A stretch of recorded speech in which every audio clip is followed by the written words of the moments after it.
Halo Tribuners, berjumpa lagi bersama saya Elin, kali ini di program Bincang Bisnis. Nah, di program ini kita akan mengulik tentang bisnis-bisnis tentunya yang akan menginspirasi teman-teman Tribuners nih.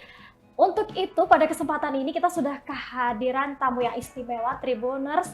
Di sini ada Faisal Alam, owner Es Coklat Merdeka Viral. Langsung aja kita kenalan. Halo Mas. Siap, halo Mbak. Panggilnya siapa nih? Mas Ical aja. Mas Ical, oke. Kabarnya gimana Mas Ical? Sehat, alhamdulillah. Alhamdulillah. Sibuk apa nih Mas? Masih mengelola usaha yang aku jalanin sekarang. Apa dulu? Gitu. Spill dikit dong. Langsung Es spill, coklat, bener. jadi es Es coklat, coklat. heeh. Sekarang aku jual powdernya juga, bubuknya. Jadi buat orang-orang yang mau jualan es coklat kayak saya, bisa beli bubuknya di saya. Langsung gitu. promosi ya? Iya, langsung. Oke. Kata Mas ngomong es Siap. coklat ini yang lagi viral banget nih. Itu Ah, ceritanya benar. gimana sih bisa viral tuh? Jadi itu dulu sebenarnya aku tuh terinspirasi sama es coklat yang ada di Semarang nih, di Semarang. Ah. Cuma kan sekarang aku domisili di Jakarta kan. Nah, terus aku terinspirasi dari es coklat yang viral di Semarang. Boleh disebut nggak sih? Boleh ya? Oke, Jadi es boleh. coklatnya itu es coklat panjang umur. Oke. Nah, terus aku sama istri, kebetulan istri itu suka banget sama es coklat. Terus ngeliat di YouTube, kita nyari resep es coklat panjang umur. Ternyata dapet tuh. Terus, tapi kan mungkin kalau yang di panjang umur tuh agak pahit ya. Nah, aku coba sama istri itu menyesuaikan agak manis dan lain-lain. Akhirnya kita kulik bareng-bareng. Nemulah resep yang sekarang. Oke. Niat awal tuh pertama aku sama istri cuman jualan es coklatnya, bukan bubuknya. Terus kita jualan, baru 2 hari tuh nggak sengaja YouTuber lewat di depan lapak gitu, emang nggak sengaja. Terus akhirnya mampir, terus ingin ngeliput.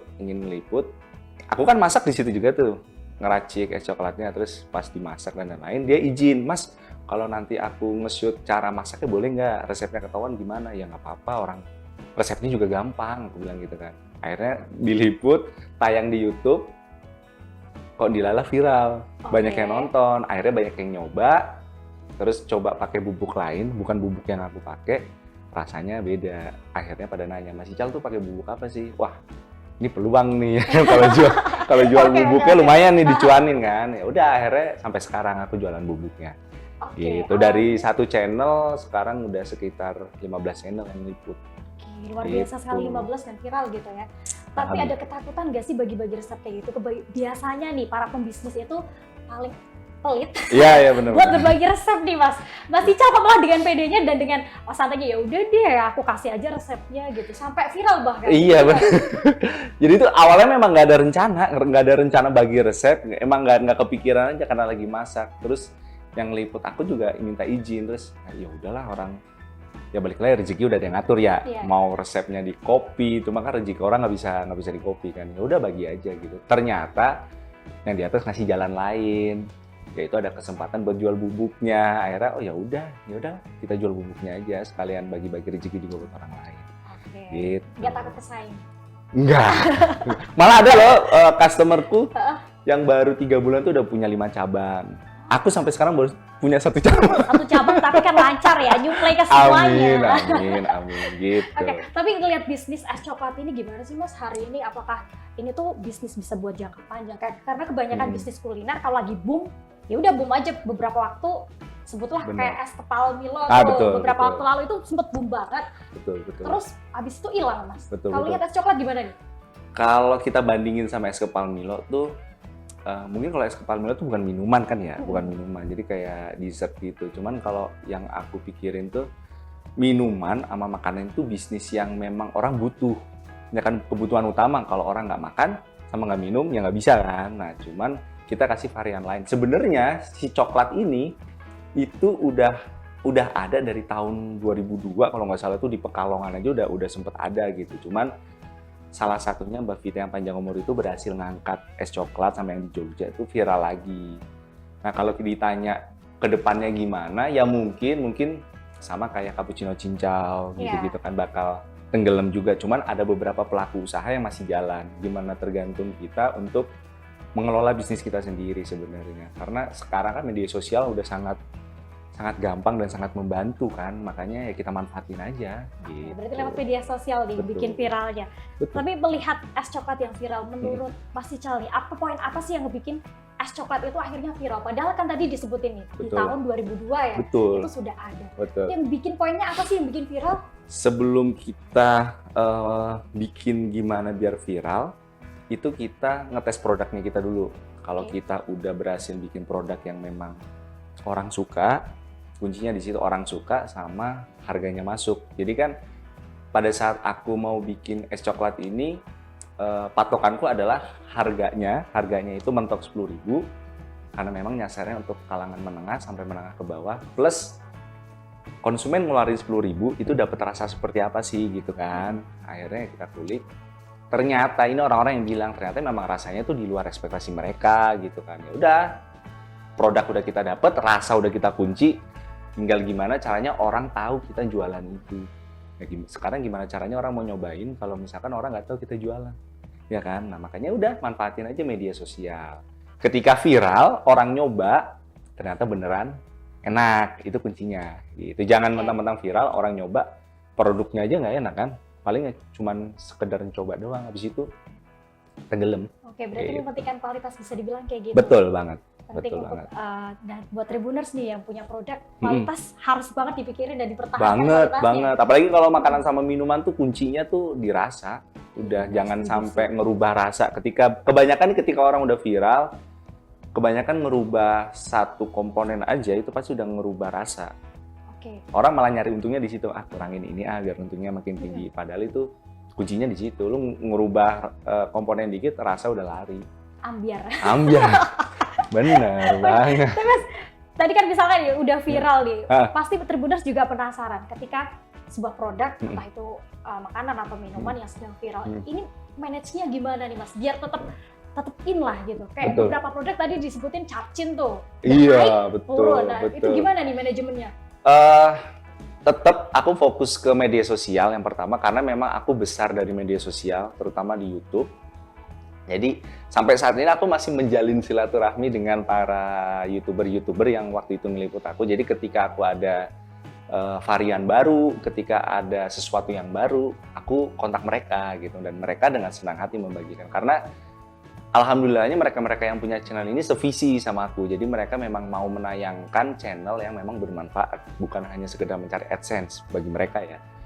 Terus ya udah, akhirnya kita tetap jalin silaturahmi. Sama yang kedua ya kuncinya itu balik lagi ke produk yang mau aku launching, misalkan gitu kan, ada produk baru ya tetap kualitas yang aku jaga gitu. Sama paling kalau dari internalku ya dari karyawan, paling ya karyawan kita satukan visi, karena kan ya gampangannya tuh orang beli ya wajib barangnya pasti kekirim sama tidak terlambat gitu kan, dan sesuai dengan yang di order. Makanya aku wanti-wanti itu. Jadi harus sesuai, harus teliti. Gitu. Harus teliti, harus sesuai, dengan kualitas dijaga, betul. juga menggandeng teman-teman tentunya, karena kalau misalnya sukses itu tidak bisa sendirian. Cocok Kita banget. perlu kerja sama gitu. Itu yang susah. Bener. Bangun relasinya ya susah. Bener. Tapi Mas, setelah viral nih, hambatan apa aja nih yang dihadapi nih? Kalau dari segi produk itu banyak sekarang produk-produk tiruan dari Coklat Merdeka tuh banyak. Jadi hambatannya sih itu. Cuman kalau aku sih lebih melihatnya itu sebagai tantangan ya, tantangan di depan gitu. Ya plusnya kenapa orang mau meniru, berarti kan orang menganggap bahwa produk kita memang laris, enak gitu. Makanya banyak tiruannya gitu kan. Cuman balik lagi gimana kitanya cara menghadapi itu ya. Kita tinggal informasi ke konsumen bahwasannya produk yang asli di sini seperti itu. Jangan sampai salah beli produk kayak gitu. Kalau hambatan sih lebih banyak di luar ya. Kalau dari internal kayak dari manajemenku, terus dari produkku, semua yang udah bisa kita handle lah. Oke. Jadi seperti itu. Saya penasaran sih Mas. Gimana tuh? Tadi katanya yang langganan coklat bubuknya sampai buka cabang 5. Kenapa Mas Icel gak bikin franchise? Ini pasti pada penasaran. Nah iya benar. Jadi aku sama istri itu sepakat kalau franchise menurut kita yang benar-benar legal ya, itu kan prosesnya panjang. Jadi kita harus mendaftarkan ini itu sehingga siap buat produk kita franchise-kan. Cuman kita melihat lagi kalau franchise ini punya nilai minimal, misalkan orang mau beli franchise di kita, budget minimal misalkan 5 juta. Sedangkan emang niat dari awal kita kan bantu ke orang gitu kan. Akhirnya ya udahlah kita nggak usah franchise, kita bagi resep, kita jual bubuknya aja. Bubuknya tuh cuman di bawah 100.000, 85.000. orang udah bisa buka usaha seperti kita. Jadi orang yang cuma memanfaatkan halaman rumah, punya meja seadanya itu udah bisa buka. Beda cerita kalau kita punya patokan franchise, ya kan? Kalau misalkan paling murahnya aja taruhlah 3 juta. Kita mungkin ngelihatnya nilai 3 juta nggak begitu tinggi. Cuman orang yang memang tidak ada kan ngelihat nilai 3 juta tuh lumayan gitu. Akhirnya ya udahlah nggak usah franchise gitu. Sama yang kedua sebenarnya jadi orang-orang yang udah jalan nih pakai mereknya mereka sendiri, jadi mereka sudah bisa mendaftarkan mereknya mereka ke Haki. Jadi mereka sudah bisa mendaftarkan mereknya secara resmi dan mereka pelaku UMKM. Jadi mereka punya merek sendiri. Itu suatu kebanggaan juga sih buat saya sama istri gitu kan, bisa bantu mereka gitu. Oke, berarti memang tidak sampai saat ini tidak betul. Oke, tapi gini Mas, penasaran juga deh, mungkin Tribuners yang baru aja merintis usaha entah itu minuman atau makanan gitu, kalau pengen viral itu gimana caranya Mas? Biar produknya tuh dikenal. Nah, yang pertama produknya dulu nih, harus tahu sebenarnya produk yang mau dijual itu targetnya ke siapa gitu kan, entah kalangan bawah, menengah, atau atas. Yang tadi saya sampaikan, produk yang saya mau bikin itu kalangannya menengah ke bawah. Makanya saya set harga itu maksimal 10.000. Okay.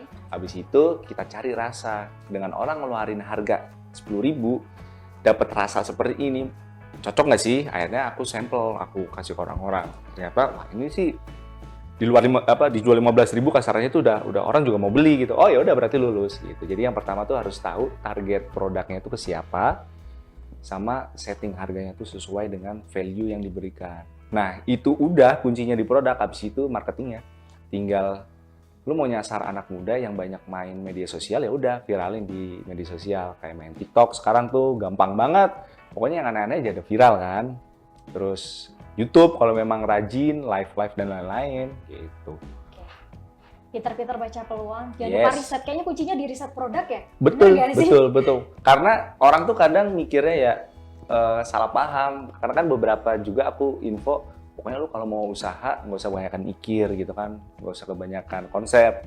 Kalau udah punya ide langsung keluarin. Tapi kuncinya sebenarnya yang aku maksud adalah ya kalau udah punya sesuatu ide produk, ya produk lu harus difokusin nih targetnya mau kemana, karena itu utama. Abis itu ya udah nggak usah banyak mikir, ketika itu udah dapet langsung aja jualan gitu. Oke, tapi setuju sih riset itu penting ya Mas, penting. Buat menentukan produk kualitasnya harus betul, standarnya seberapa, betul banget, targetnya. Betul. Oke. Setelah riset produk dan mungkin produknya viral, yang paling sulit itu mengelolanya. Itu gimana ya?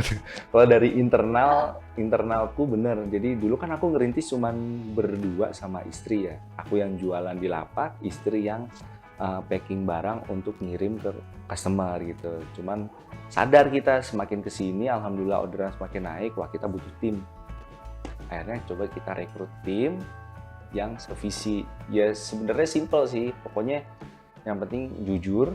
Aku nyari pokoknya yang penting jujur. Aku nggak peduli background. Oke. Kalau dia udah mau kerja ya udah, akhirnya kita kasih tahu yang penting kuncinya kalau bagian packing itu barang wajib kekirim sama tidak ada kesalahan. Kalau bagian yang di lapak yang penting produknya itu rasanya sesuai kayak gitu-gitu aja. Terus ya yang paling penting supervisi sih. Jadi kebanyakan mungkin orang kalau sudah bisnisnya jalan lupa nih ngontrol. Ya kan lupa nih ngontrol. Apalagi kalau aku kan usahanya di bidang minuman ya. Itu rasa itu kunci. Jadi harus tetap kita kontrol walaupun sudah jalan gitu. Karena itu fatal kalau sampai kecolongan dikit aja. Misalkan hari itu rasanya berubah, ada orang yang baru nyoba, wih ternyata rasanya begini ya, padahal itu kan kita nggak tahu kan, entah masaknya yang lagi keliru atau apa, ya itu pentingnya di supervisi. Oke, Mas gitu. Kalau misalkan nih kejadian nih, tadi kan sempat bilang harus sering-sering dikontrol, misalnya nih keluputan lah, keluputan ya orang Jawa bilang keluputan gitu, keluputan. Satu hari tiba-tiba produk keluar 50 dan kualitasnya kurang bagus atau di bawah standar, itu gue balikin pelanggannya lagi gimana itu Mas? Pernah terjadi. Jadi yang tadi aku cerita yang punya 5 cabang itu kan jualannya di daerah Jakarta Utara ya, di Priuk. Dia beli 100 kilo bubuk coklat buat dijual, ternyata memang setelah dia cobain aroma sama rasanya itu sedikit berbeda. Ya tanggung jawabku, ya udah sini diretur, kita balikin. Terus aku ngecek di pabrik produksi dan lain-lain, memang kualitas si coklatnya lagi ada yang menurun gitu kan. Oh ya udah nggak apa-apa. Ya itu jadi tanggung jawab saya untuk ganti bubuk coklat yang diretur. Cuman kalau dari saya ke pabrik kan memang sudah tidak bisa diganti. Jadi ya udah itu suatu nilai yang harus kita tanggung. Komitmen kita juga kalau memang ada yang barang rusak, ada rasa yang tidak sesuai gitu, tinggal dibalikin. Tinggal dibalikin. Iya, itu bentuk tanggung jawab kita. Oke, luar biasa. Terakhir dong Mas, pesan Siap. buat Tribuners nih, Mm-mm. yang mungkin lagi memulai usahanya, boleh dong. Gimana caranya produknya biar viral gitu kan? Sini aja masih butuh mempertahankan motivasi loh. keviralannya. Tolong motivasinya. Boleh dong Mas sampaikan. Boleh. Jadi balik lagi, yang pertama kalau memang teman-teman sudah niat buat usaha, yang perlu digarisbawahi sebenarnya ya, usaha itu tenaganya harus lebih ekstra. Orang kadang membandingkan nih, enakan usaha apa kerja gitu kan. Sebenarnya kalau dari segi effort, segi usaha itu, orang yang menjalankan usaha itu tenaganya, waktunya tuh lebih banyak disita. Gitu. Jadi kalau memang udah memutuskan mau usaha, mental yang harus disiapkan yang pertama, mental. Mental siap rugi, bukan siap untung. Karena orang mau buka usaha tuh udah mikirnya untung aja, padahal untung rezeki itu udah ada yang ngatur, nggak usah dipikirin. Yang perlu dipikirin adalah mental buat rugi. Jadi kalau misalkan nanti gagal, rugi, kita udah siap. Gitu. Sama yang kedua, nggak usah kebanyakan konsep yang tadi aku bilang, tapi harus tahu produknya tujuannya kemana. Kalau itu udah siap, jalanin. Nanti sambil jalan ada perbaikan, ya udah kita betulin bareng-bareng gitu. Sama yang ketiga terakhir, jangan lupa ya berdoa lah. Sesuai dengan agama dan keyakinan masing-masing. Begitu. Tapi kayaknya kuncinya juga doa. Iya bener dong, harus Tiga-tiganya dong. penting semua Tribuners. Betul. Jadi bisa dicatat tuh Tribuners tadi. Pertama Betul. bos tadi Mas, Yang penting mental. mental tuh siapin. Betul. Harus siap rugi. Iya benar. Kemudian jangan lupa Produknya harus Produknya. jelas. Targetnya ke siapa. Betul. Yang ketiga adalah doa. Doa. Betul banget. Oke, luar biasa. Sehat. Mas Ical, terima Siap. kasih atas Sama-sama. waktunya sudah berkenan Siap. hadir kali ini di Bincang Siap. Bisnis. Sehat dan sukses selalu. buat Amin, usahanya. amin. Terima kasih doanya Mbak. Siap. Terima kasih. Dan Tribuners, itu tadi obrolan kita dengan Mas Ical. Terima kasih buat Tribuners yang sudah menyaksikan program Bincang Bisnis kali ini. Saya Elin pamit undur diri dan sampai jumpa.